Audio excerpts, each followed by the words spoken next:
Welcome to this episode of Preaching the Word, a video series on preaching sponsored by the Dunk Tank and the Berman Ministry Center. My name is Dr. Stephen Reasor, and I'm a preacher and author, and I teach preaching at Berman University in Lacombe, Alberta.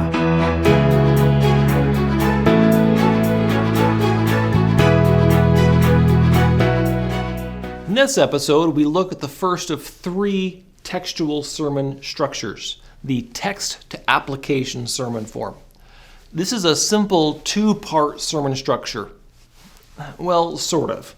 The first part provides an exposition of the text, where the rich meaning of the text is drawn out.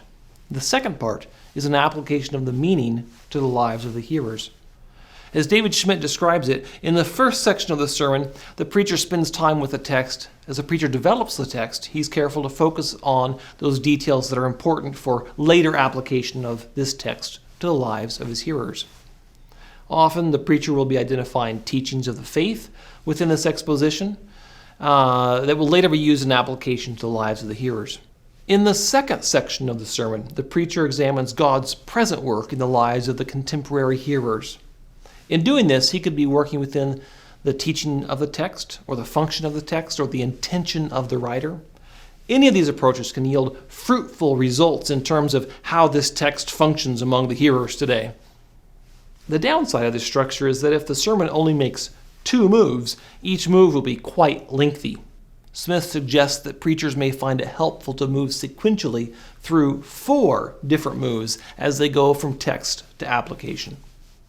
The first 3 focus on the text. Textual exposition, as described above. Theological confession, where Christian teachings are identified in the text. And gospel proclamation, where we show how that teaching is founded and centered in Jesus Christ. The fourth move then would be an application to the hearer, which compares the hearer's lives to the teaching and the text. For my example of a sermon from Luke 17, I would include 3 textual moves and 1 application move, like he suggests, as follows. Move number 1, the parable of the mulberry tree highlights lack of faith, while the parable of the servant describes proper relationship between faith and obedience. Move number 2, faith is the complete dedication to Jesus as master. And then move number 3, our faith and our obedience are only possible because of Jesus.